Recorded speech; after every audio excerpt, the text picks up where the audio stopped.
capítulo 31. A mãe.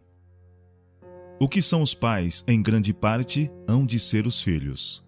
As condições físicas dos pais, suas disposições e apetites, suas tendências morais e mentais, são em maior ou menor grau reproduzidas em seus filhos. Quanto mais nobres os objetivos, mais elevados os dotes mentais e espirituais. E mais desenvolvidas as faculdades físicas dos pais, mais bem aparelhados para a vida se encontrarão os filhos. Cultivando a parte melhor de si mesmos, os pais exercem influência no moldar a sociedade e erguer as gerações futuras. Os pais precisam compreender sua responsabilidade. O mundo está cheio de laços para os pés da juventude. Multidões são atraídas por uma vida de egoísmo e prazeres sensuais. Não podem discernir os perigos ocultos ou o terrível fim da senda que se lhes afigura o caminho da felicidade. Mediante a condescendência com o apetite e a paixão, desperdiçam as energias, e milhões se arruinam tanto para este mundo como para o porvir. Os pais devem lembrar que os filhos hão de enfrentar estas tentações. Mesmo antes do nascimento da criança, deve começar o preparo que a habilitará a combater com êxito na luta contra o mal. A responsabilidade repousa especialmente sobre a mãe. Ela, de cujo sangue a criança se nutre e se forma fisicamente, comunica-lhe também influências mentais e espirituais que tendem a formar-lhe a mente e o caráter. Foi Joquebede, a hebreia, que, fervorosa na fé, não temeu o mandamento do rei, a mãe de Moisés, libertador de Israel. Foi Ana, a mulher de oração e espírito abnegado, inspirada pelo céu, que deu à luz a Samuel, a criança divinamente instruída, juiz incorruptível, fundador das escolas sagradas de Israel. Foi Isabel, a parente e especial amiga de Maria de Nazaré, que gerou o precursor do Messias. É-nos ensinado nas Escrituras o cuidado com que a mãe deve vigiar seus hábitos de vida. Quando o Senhor quis levantar Sansão como libertador de Israel, o anjo do Senhor apareceu à mãe, dando-lhe instruções especiais com relação a seus hábitos e também quanto ao cuidado da criança. Agora, pois, não bebas vinho nem bebida forte, e não comas coisa imunda. Juízes capítulo 13, verso 7. O efeito das influências pré-natais é olhado por muitos pais como coisa de somenos importância. O céu, porém, não o considera assim. A mensagem enviada por um anjo de Deus e 2 vezes dada da maneira mais solene mostra que isso merece nossa mais atenta consideração. Nas palavras dirigidas à mãe hebreia, Deus fala a todas as mães de todas as épocas. De tudo quanto eu disser à mulher, se guardará ela. Juízes capítulo 13, verso 13. A felicidade da criança será afetada pelos hábitos da mãe. Seus apetites e paixões devem ser regidos por princípios. Existem coisas que lhe convém evitar, coisas a combater se quer cumprir o desígnio de Deus a seu respeito ao dar-lhe um filho. Se antes do nascimento de seu filho ela é condescendente consigo mesma, egoísta, impaciente e exigente, esses traços se refletirão na disposição da criança.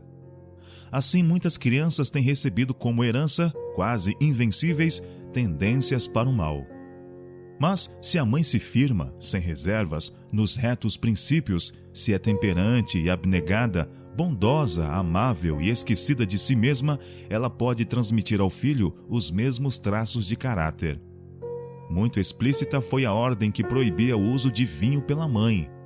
Cada gota de bebida forte por ela ingerida para satisfazer seu apetite põe em perigo a saúde física, mental e moral do filho, sendo um pecado direto contra seu Criador.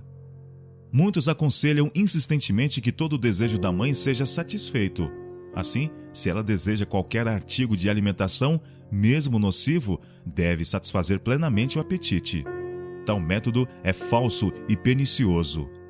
As necessidades físicas da mãe não devem de modo algum ser negligenciadas. Dela dependem 2 vidas, e seus desejos devem ser bondosamente considerados, supridas generosamente suas necessidades. Mas, neste tempo, mais que em qualquer outro, tanto no regime alimentar como em tudo mais, deve evitar qualquer coisa que possa enfraquecer-lhe o vigor físico ou mental. pelo próprio mandamento de Deus, ela se encontra na mais solene obrigação de exercer domínio sobre si mesma. As forças da mãe devem ser carinhosamente nutridas. Em lugar de gastar suas preciosas energias em excessivo labor, seus cuidados e encargos devem ser diminuídos. Frequentemente, o marido e pai desconhece as leis físicas de cuja compreensão depende a felicidade de sua família. Absorvido na luta pela subsistência ou empenhado em adquirir fortuna e assoberbado de cuidados e perplexidades, ele consente que pesem sobre a mulher e mãe responsabilidades que lhe sobrecarregam as energias no período mais crítico, causando-lhe enfraquecimento e doença. Muitos maridos e pais deveriam aprender uma útil lição do cuidado do fiel pastor. Jacó, sendo insistentemente convidado para fazer uma jornada penosa, respondeu: "Estes filhos são tenros e tenho comigo ovelhas e vacas de leite. Se afadigarem somente um dia, todo o rebanho morrerá. Eu irei como guia pouco a pouco, conforme o passo do gado que está diante da minha face e conforme o passo dos meninos." Gênesis capítulo 33, verso 13 e 14. Na cansativa estrada da vida, que o esposo e pai guie pouco a pouco, segundo a resistência de sua companheira de jornada. Em meio da ansiosa precipitação do mundo em busca de riqueza e poder, aprenda a deter os seus passos, a confortar e prestar apoio àquela que foi convidada para caminhar a seu lado. A mãe deve cultivar disposição alegre, contente e feliz. Todo esforço nesse sentido será abundantemente recompensado, tanto na boa condição física como no caráter de seus filhos. O espírito satisfeito promoverá a felicidade de sua família, melhorando em alto grau a saúde dela própria. Ajude o marido à esposa, mediante a simpatia e constante afeto. Se ele a deseja conservar jovial e contente, de modo a ser no lar como um raio de sol, auxilia no fazer face às responsabilidades. Sua bondade e amorável cortesia serão para ela uma preciosa animação, e a felicidade que ele comunica lhe trará paz e alegria ao próprio coração. O esposo e pai retraído, egoísta, despótico, não somente é infeliz, como lança sombras sobre todos os que o cercam em casa.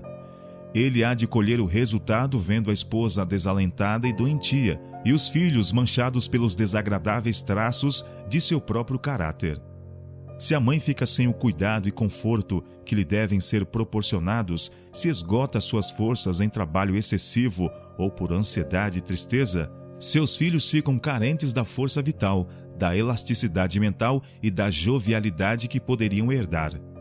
Muito melhor seria tornar a vida da mãe feliz e contente, pô-la ao abrigo de necessidades, trabalho fatigante e deprimentes cuidados, fazendo com que os filhos herdem boa constituição e possam abrir caminho na vida por suas próprias forças e energias. Grande é a responsabilidade posta sobre pais e mães, e a honra a eles conferida nesse fato de que devem ocupar o lugar de Deus para com os filhos. Seu caráter, vida diária e métodos de educação serão para os pequeninos a interpretação das palavras de Deus. Sua influência há de atrair ou alienar a confiança dos pequeninos seres nas promessas divinas. Felizes os pais cuja vida é um verdadeiro reflexo da divina, de modo que as promessas e mandamentos de Deus despertem na criança gratidão e reverência.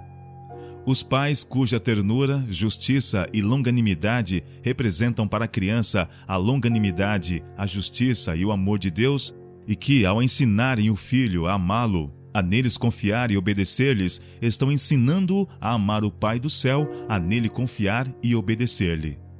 Os pais que comunicam ao filho semelhante dom, dotam-no com um tesouro mais precioso que a riqueza de todos os séculos, um tesouro perdurável como a eternidade. Nos filhos confiados aos seus cuidados, tem cada mãe um sagrado encargo de Deus. Toma este filho, esta filha, diz ele, educa-a para mim, forma-lhe um caráter polido como um palácio, a fim de que brilhe nas cortes do Senhor para sempre. O trabalho da mãe muitas vezes se afigura aos seus próprios olhos sem importância. Raras vezes é apreciado. Poucos sabem os outros de seus muitos cuidados e encargos. Seus dias são ocupados com uma série de pequeninos deveres, exigindo todos paciente esforço, domínio de si mesma, tato, sabedoria e abnegado amor. Todavia, ela não pode se vangloriar do que fez como de algum importante feito. Fez apenas com que tudo correspondesse suavemente no lar.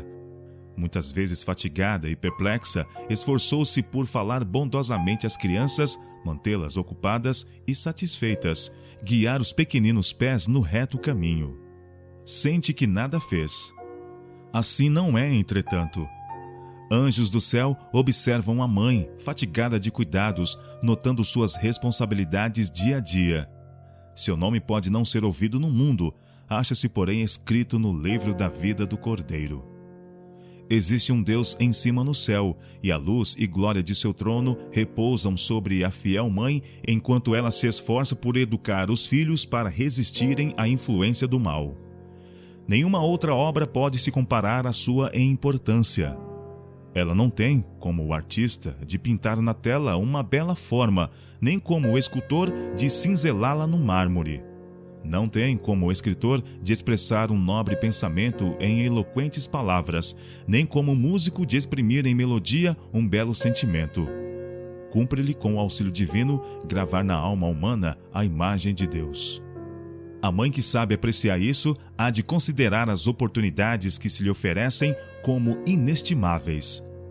Zelosamente, ela procurará, em seu próprio caráter e em seus métodos de educação, apresentar aos filhos o mais elevado ideal.